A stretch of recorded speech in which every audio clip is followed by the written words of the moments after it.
گزشتہ سبق میں ہم نے مبی اور سمن کے متعلق کچھ باتیں ہم نے پڑھی تھی۔ مبی اور سمن کی طرف جب اشارہ کر دیا جائے تو اس کی مقدار کی معرفت کی حاجت اب نہیں رہتی تھی کہ بے جائز ہو جاتی ہے بغیر اس کی مقدار کی معرفت کے، جبکہ سمن اگر مطلق ہو تو اس کی مقدار اور صفت کو بیان کرنا ضروری ہوتا ہے، ورنہ اس سے پھر جہالت پیدا ہوگی، اور وہ جہالت کیا ہے؟ مفضی الی منازع ہوگی، جھگڑے کی طرف لے جائے گی، اور ایسی جہالت یہ بے کے جواز کو مانے ہوتی ہے۔ اب یہاں سے آگے بتا رہے ہیں ومن اطلق الثمن فی البیع، جس نے سمن کو بے میں مطلق رکھا، کان علی غالب نقد البلد، تو وہ سمن شہر کے جو غالب اور رائج جو نقد ہوگا، جو سکہ یا جو چلن ہوگا جس روپیے وغیرہ کا، اس پر واقع ہوگا، یعنی وہ سمجھا جائے گا سمن، اور بے درست ہو جائے گی۔ ٹھیک ہے، مسئلہ اس میں یہ ہے کہ مثال کے طور پر عموماً یہ ہوتا ہے کہ پہلے کے زمانے میں زیادہ تر اکثر یہ ہوتا تھا کہ سکے وغیرہ چاندی وغیرہ کے چلتے تھے، درہم کے، اور وہ درہم کے سکے الگ الگ جگہ کے ہوتے تھے۔ سمرقند کا جو سکہ ہوتا تھا تو وہ الگ ہوتا تھا، بخارا کا سکہ ہوتا تھا تو وہ الگ ہوتا تھا، اور آج کل بھی ایسے بہت سارے ملک ہیں جہاں پر الگ الگ کنٹریز کی جو کرنسی ہوتی ہے وہ چلتی ہوتی ہے، جیسے نیپال میں انڈین روپیز بھی چلتے ہیں، نیپالی روپے بھی چلتے ہیں۔ تو اگر کسی نے یہ کہا جیسے بے کرتے وقت کہ میں نے یہ چیز فلاں چیز اتنے روپے میں خریدی، ٹھیک ہے، یا درہم میں خریدی، اور درہم کو اس نے متعین نہیں کیا کہ درہم کون سا ہے یا روپے کون سا ہے، انڈین روپے ہے، بنگالی روپے، نیپالی روپیہ ہے، ٹھیک ہے، تو جس شہر میں وہ خرید و فروخت کر رہے ہیں اسی شہر کا جو غالب ہوگا، اغلب ہوگا، جو رائج ہوگا وہاں پر، اس پر کیا ہے؟ بے واقع ہوگی، اور اس کو سمن مانا جائے گا، ٹھیک ہے۔ کیوں؟ لأنہ المتعارف، اس لیے کہ جو غالب نقد ہوتا ہے یہی متعارف اور یہی عرف میں اس کو ہی کیا ہے؟ بے اسی سے سمجھی جاتی ہے، ٹھیک ہے۔ اسے مثال کے طور پر عموماً جیسے نیپال وغیرہ میں دونوں روپیز انڈیا سے انڈین روپیز بھی چلتے ہیں تو، اور ان کے روپیز بھی چلتے ہیں، لیکن اکثر یہ ہوتا ہے کہ کیا ہے؟ وہ انڈین اپنے روپیز کو استعمال اکثر غالب بے وغیرہ کے دوران کرتے ہیں، ٹھیک ہے۔ تو اگر وہ جب بے کرتے وقت مطلقاً سمن کا ذکر ہو تو وہاں کیا ہے؟ ان کی روپیز ہی سمجھی جائے گی۔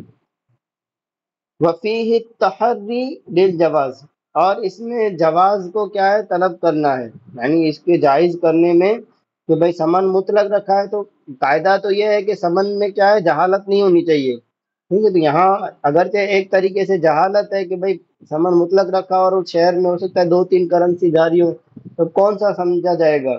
لیکن اگر وہاں پر کوئی غالب نقد رائج ہے اور غالب طور پر وہیں اسی سے کیا ہے؟ خرید و فروخت ہوتی ہے، تو اس میں کیا ہے کہ چونکہ یہ ہوتا ہے کہ مسلمان جو قول کرتا ہے، جو بات کرتا ہے، اس کو باطل ہونے سے بچانا یہ مین ہوتا ہے، ٹھیک ہے، اس کو باطل ایسے ہی قرار نہیں دیا جائے گا جب تک وہ صحیح ہو سکتا ہو، تو جو کہ غالب پر اس کو ہم محمول کر سکتے ہیں، تو لہٰذا اس میں کیا ہے؟ بے کے صحیح کرنے کی اس میں کیا ہے؟ طلب پائی جاتی ہے، تو یہ اس وجہ سے عرف پر کیا ہے؟ اس کو محمول کیا گیا ہے، فیصرف الیہ، تو بے کو اسی کی طرف کیا ہے؟ محمول کر دیا جائے گا۔ اب دیکھیے، یہ تو اس وقت تھا کہ اس کا جو ایک جو نقد ہے وغیرہ ہے جو غالب اور جو رائج ہے، فَإِنْ كَانَتِ النُّقُودُ مُخْتَلِفَةً، ٹھیک ہے، تو اگر وہاں جو نقود ہیں، وہاں پر جو کرنسی ہے وہ کیا ہے؟ مختلف ہے، وہاں کے جو سکے رائج ہیں وہ مختلف ہیں مالیت میں، ٹھیک ہے۔ مالیت میں مثال کے طور پر ایک شہر میں چلو روپیز والی اب مثال لے لیتے ہیں، جیسے انڈین روپیز ہیں دس روپے ہے، اور نیپالی 10 روپے ہیں، ایک شہر میں دونوں چلتے ہیں، تو ظاہر ہے انڈین 10 روپیز بھاری ہیں مالیت میں، جبکہ نیپالی روپیز مالیت کے اعتبار سے 10 روپے ہلکے ہوتے ہیں دونوں 10 10، ٹھیک ہے۔ تو اگر کسی نے بے میں یہ کہا کہ میں نے 10 روپے میں میں نے خریدا، یا اس نے کہا کہ 10 روپے میں میں نے بیچا، ٹھیک ہے، تب سمن مطلق ہے، اب 10 نیپالی سمجھا جائے گا یا 10 انڈین سمجھا جائے گا، ٹھیک ہے۔ تو اب یہاں پر اگر ایک رائج ہوتا، ٹھیک ہے، یہاں تو ایک ہی ہوتا، جیسے انڈیا میں ہمارے انڈیا والا ہی چلتا ہے، تو اسی پر بے ہوتی، دوسرا نہیں ہو سکتا ہے، ٹھیک ہے۔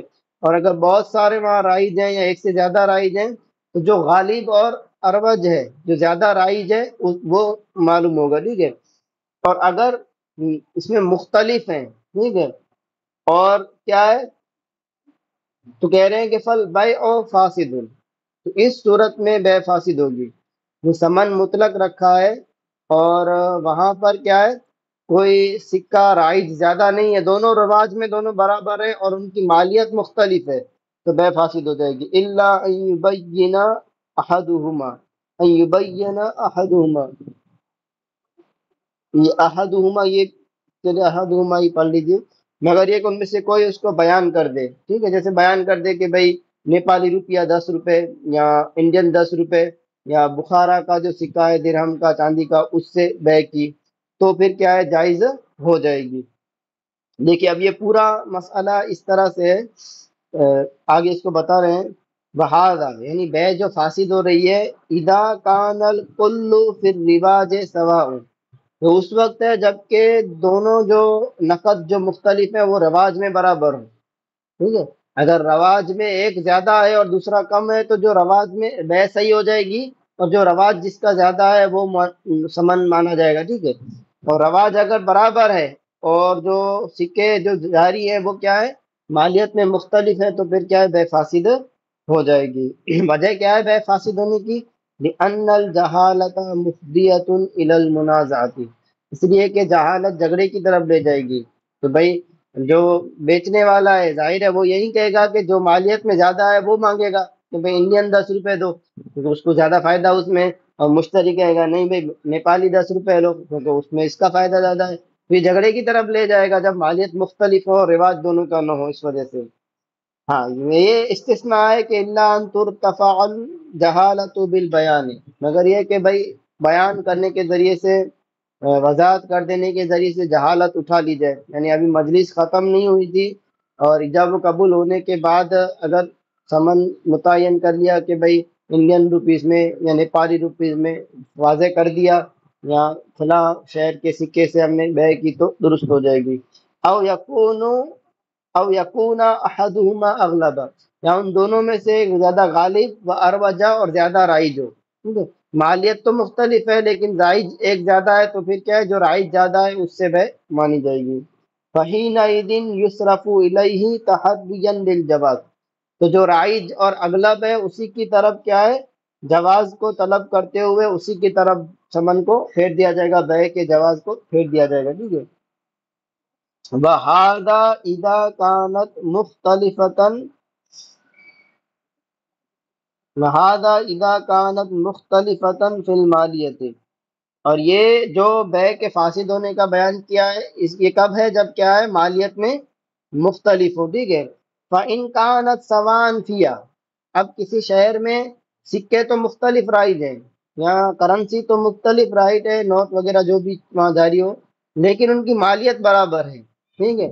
جیسے مثال کے طور پر آٹھانے کا، 2 آٹھانا مل کر 1 روپیہ ہو جاتا ہے، ٹھیک ہے، 4 چونی مل کر 1 روپیہ ہو جاتا ہے۔ تو اب 1 روپیہ اور 2 آٹھانی اور 4 چونی مالیت میں برابر برابر ہے، ٹھیک ہے۔ تو اب کیا ہوگا، تو بتا رہے ہیں کہ کالثنائی والثلاثی والنصرتی اليوم بسمرقند والاختلاف بین العدالی والاختلاف بین العدالی بفرغانتا جاز البیع اذا اطلق اسم الدرہم، ٹھیک ہے۔ تو یہاں اس کی خبر دے رہے ہیں کہ جاز البیع، بے جائز ہوگی، یعنی اگر مالیت، نقود تو مختلف ہے لیکن مالیت برابر ہے تو بے جائز ہوگی، جبکہ جو درہم کا جو اسم ہے اس کو مطلق رکھا ہو، ٹھیک ہے، یعنی یہ کہا ہو کہ بھائی میں نے فلاں چیزیں اتنے درہم میں بیچی ہو، کون سا درہم ہے وہ نہیں کہا تھا۔ دیکھا سنائی و سلاسی و نصرتی الیوم، جیسے کہ سنائی ہے، سلاسی ہے اور نصرتی یہ مصنف بتا رہے ہیں آج کے دن جو جاری ہے سمرقند میں، ٹھیک ہے۔ تو سنائی مطلب جیسے 1 درہم ہے، ٹھیک ہے۔ اب سنائی کیا ہوتا ہے کہ 1 درہم کی جتنی مالیت ہوتی ہے، سنائی وہ 2 مل کر 1 درہم جتنے ہو جاتے ہیں، سلاسی وہ 3 مل کر 1 ہو جاتے ہیں۔ اور نصرتی بھی ایک مل کر ایک درہم جتنا ہو جاتا ہے. جیسے میں نے آپ کو مثال دی کہ ہمارے یہاں 1 روپیہ اور 2 اٹھانے مل کر ایک ہو جاتا ہے، 4 چونی مل کر 1 روپیہ ہو جاتا ہے. تو اس میں وہاں پہ یہ سنائی، سلاسی، نصرتی، وہاں پر بھی یہ سکے رائج تھے، لیکن ان کی سب کی کیا ہے، مالیت برابر تھی. ٹھیک ہے، جس طرح سے ہمارے یہاں ہوتا ہے. اسی طرح یہ اسی طرح ہے جیسے ادالی فرغانہ، یہ ایک شہر ہے، تو وہاں جو سکہ رائج تھا اس کو ادالی کہتے تھے. تو وہ ادالی بھی جو سکے ہوتے تھے ان کے درمیان بھی جو اختلاف وہ اسی طرح ہوتا تھا. ٹھیک ہے، ان کی مالیت مختلف نہیں ہوتی تھی. تو اس سے کیا ہوگا، اگر مالیت برابر ہے، نقود اگرچہ مختلف ہیں، بے جائز ہو جائے گی، جبکہ درہم کیا ہے، مطلقاً قرار دیا ہو. قضا قالو، اسی طرح کیا ہے، علماء نے فرمایا ہے، متاخرین نے. وَيُنصَرَفُ إِلَى مَا قُدِّرَ بِهِ، اور بے کو پھیرا جائے گا اس طرف جس سے اس کو مقدر کیا ہے، یعنی جتنا مقدر کیا ہے. ٹھیک ہے؟ جتنی تعداد میں، جیسے 10 درہم میں بیچا تو 10 درہم ہوں گے. اب چاہے وہ کیا ہے، 10 درہم میں سنائی وہ 20 دے دے، یا 16 وہ جتنا تین کے اعتبار سے جتنا ہوتا ہے، 20.5 وغیرہ. ٹھیک ہے، تو کوئی بھی دے دے، کیا ہے، مقدار اتنی ہی کی طرف پھیرا جائے گا. من ای نو انکان، کوئی بھی قسم ہو. ٹھیک ہے، اب چاہے 1 روپیہ دے، چاہے 2 اٹھانی دے دے، 4 چونی دے دے، بے درست ہو جائے گی. لِأَنَّهُ لَا مُنَازَعَةَ وَلَا اخْتِلَافَ فِي الْمَالِيَةِ، اس لیے کہ یہاں کوئی جھگڑا نہیں ہے اور مالیت میں، کیونکہ یہاں پر کوئی اختلاف بھی نہیں ہے. بھائی کوئی کسی کو 1 روپیہ دے دے گا یا 2 اٹھانی دے دے گا، کیا فرق پڑے گا، مالیت تو دونوں کی برابر ہی ہے.